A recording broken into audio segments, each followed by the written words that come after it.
बच्चों, हम पिछले पीरियड में रस पढ़ रहे थे और आज हम उसी क्रम में हम दूसरा चैप्टर ले रहे हैं अलंकार। वैसे अलंकार का मतलब शायद सभी लोग जानते होंगे कि अलंकार क्या है।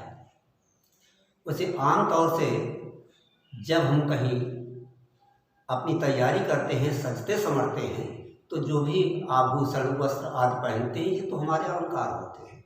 इसी तरह से हमारी कविता भी होती है। कविता को भी सजाने के लिए जब कोई कवि काव्य रचना करता है तो वो सबसे पहले उसको क्या क्या पहना दे, किस तरह से सुसज्जित कर दे, इसके लिए वो पूरा प्रयास करता है। तो जब कोई काव्य रचना करता है तो इस आधार पर करता है कि उसकी कविता को लोग ज़्यादा से ज़्यादा पढ़ें और पसंद करें। तो हम सबसे पहले काव्य की अलंकार की जब परिभाषा हम देखते हैं तो उसमें पढ़ते क्या है कि काव्य की शोभा बढ़ाने वाले तत्वों को या उपकरणों को अलंकार कहते हैं। अलंकार माने होता है आभूषण। कोई भी व्यक्ति कोई आभूषण पहन करके सुसज्जित हो जाता है। जैसे हम घर से चलते हैं तो सबसे पहले करते क्या हैं कि अपने बालों को ठीक करने के लिए कंघा और शीशा का भी इस्तेमाल करते हैं।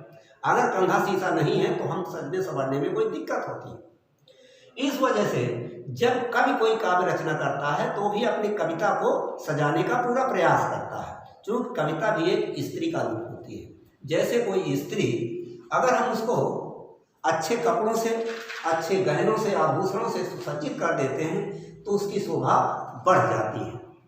अगर हम उसके अच्छे आभूषणों को उतार लें, अच्छे वस्त्रों को उतार लें, तो वही स्त्री बिल्कुल जैसी चुड़ैल लगने लगती है कि जैसे चुड़ैल।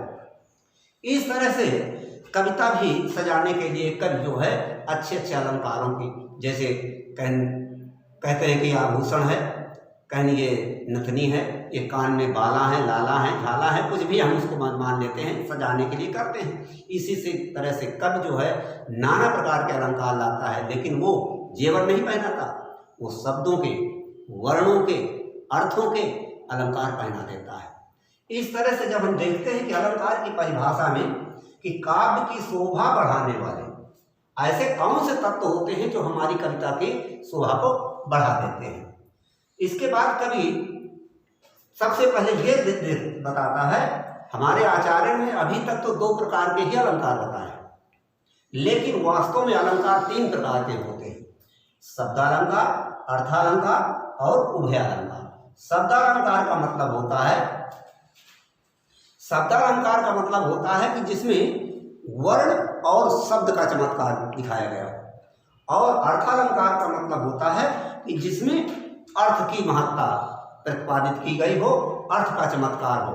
और उभयालंकार का मतलब यह होता है, उभय माने होता है दोनों, यानी शब्द और अर्थ दोनों का चमत्कार जहाँ दिखाया जाता है उसे हम उभयालंकार कहते हैं। जहाँ दोनों प्रकार के विशेषताएं प्रदर्शित की गई हों उसे उभयालंकार के नाम से जानते हैं। अब हम देखते हैं कि हम अपनी परिभाषा के आधार पर कि कौन से ऐसे उपकरण हैं जिनके आधार पर हम उसे समझें इसमें अलंकार है भी या नहीं है। तो हमें उदाहरण देते हैं।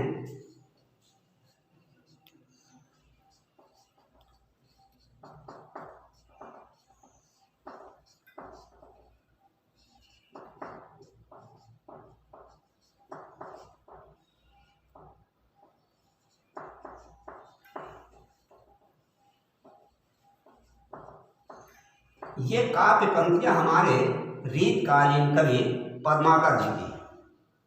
इन काव्य पंक्तियों में हम देखते हैं कि हर शब्द में शुरू में बा वर्ण है और इस बा वर्ण की आवृत्ति हुई है 1, 2, 3। अगर कुछ लोग कह देते हैं 4 बार तो 1 बार तो ऑलरेडी वो आ गया, लेकिन इसकी आवृत्ति जो हुई है 3 बार हुई है। इसलिए यहाँ पर ये वर्ण है। यहाँ पर कभी चाहता तो बनन बा के स्थान पर यहाँ पर गा कर देता, यहाँ पर झा कर देता, यहाँ पर रा कर देता, तो क्या उसमें कोई तुक बनती न बनती, क्योंकि इसमें अगर तुक नहीं है तो भी अलंकार वहाँ नहीं हो सकता है। इसलिए बा वर्ण की आवृत्ति करके कवि ने कविता को एक आभूषण पहना दिया, जिससे इसकी शोभा बन गई। जब हम कहते हैं बनन में बागन में बगरो बसंत है, तो लगता है कि बड़ा अच्छा लगता है, और ये अच्छा लगना ही इस कविता का आभूषण है।